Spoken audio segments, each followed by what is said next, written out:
Bongaon station এলাকায় underpass নির্মাণের উদ্যোগ নিলেন বিজেপি বিধায়ক। পূর্ব রেলের জেনারেল ম্যানেজারের কাছে দাবি নিয়ে অশোক কীর্তনিয়া। বনগাঁ রেল স্টেশন সংলগ্ন 21 ও 22 নম্বর ওয়ার্ডের বাসিন্দাদের দীর্ঘদিনের দুর্ভোগ যেন শেষ হচ্ছে না।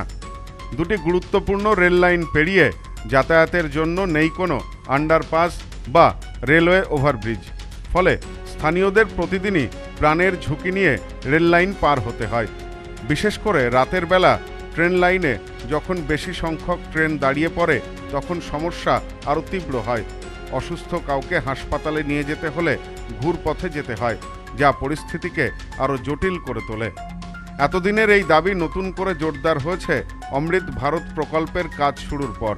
কেন্দ্রীয় সরকারের ওই প্রকল্পের আওতায় দেশের বিভিন্ন রেল স্টেশন অঞ্জলি সিল্ক, শিমুলতলার মোড়, বনগাঁ এখন এক নতুন রূপে, নতুন সাজে স্টেশনের আধুনিকরণের কাজ শুরু হয়েছে, যার মধ্যে রয়েছে বনগাঁ স্টেশনও। সম্প্রতি কাজের অগ্রগতি পর্যালোচনায় বনগাঁতে আসেন পূর্ব রেলের জেনারেল ম্যানেজার। সেই সুযোগেই স্থানীয় মানুষের দীর্ঘদিনের দাবি তার সামনে তুলে ধরেন বনগাঁ উত্তরের বিধায়ক অশোক কীর্তনিয়া। বিধায়ক জিএমের কাছে আন্ডারপাস নির্মাণের জরুরি প্রয়োজনীয়তার কথা উল্লেখ করেন। তিনি জানান, রেল লাইন পেরিয়ে যাতায়াতে সাধারণ মানুষ যে চরম ভোগান্তির শিকার হচ্ছেন সে কথা, তা তিনি সরাসরি রেলের শীর্ষ আধিকারিকের নজরেও আনেন। আশাবাদী তিনি, রেলের পক্ষ থেকে দ্রুত আন্ডারপাস নির্মাণের কাজ শুরু হবে। নির্মাণ হলে উপকৃত হবেন বনগাঁর বিস্তীর্ণ এলাকার বাসিন্দারা, মিলবে বহু প্রতীক্ষিত স্বস্তি। অমৃত প্রকল্পের উদ্দেশ্যে যে আমাদের এখানে রেল স্টেশনের যে উন্নয়নের সারা ভারতবর্ষে যে জোয়ার এসেছে, সেই উপলক্ষে এই স্টেশন যে ডেভেলপমেন্ট হচ্ছে সেই জন্যই তিনি এসেছিলেন। 21 নম্বর এবং 22 নম্বর ওয়ার্ডের মানুষের দীর্ঘদিনের দাবি একটা আন্ডারপাসের।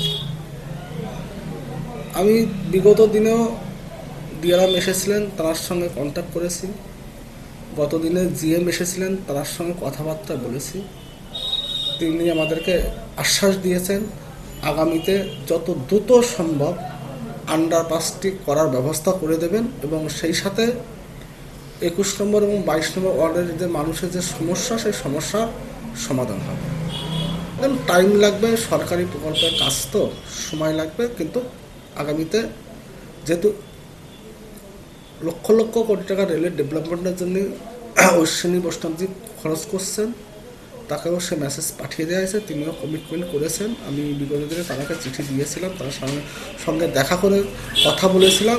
তিনি আশ্বাস দিয়েছেন আগামীতে সেটা খুব যত দ্রুত সম্ভব সে কাজ শুরু হবে। সোমনাথ মজুমদারের সাথে সব্যসাচী ভট্টাচার্যের রিপোর্ট, নিউজ নোম্যান্সল্যান্ড, বনগাঁ। পশ্চিমবঙ্গের উত্তর 24 পরগনা জেলার বনগাঁ এলাকায় সুধীর কর্মকার কলেজ অব এডুকেশন এক স্বনামধন্য এবং অতি উল্লেখযোগ্য শিক্ষণ মহাবিদ্যালয়। বর্তমান এই শিক্ষক মহাবিদ্যালয়ে নতুন শিক্ষাবর্ষে বিএড অ্যাডমিশান চলছে। তাই বিএড অ্যাডমিশান নেওয়ার বিষয়ে যে সমস্ত শিক্ষার্থীরা আগ্রহী তারা অতি সত্বর কলেজের অফিসে এসে যোগাযোগ করবেন। আমাদের কলেজের ঠিকানা গোপালনগর, চরচালকি, বনগাঁ, উত্তর 24 পরগনা। পিন নম্বর 743235।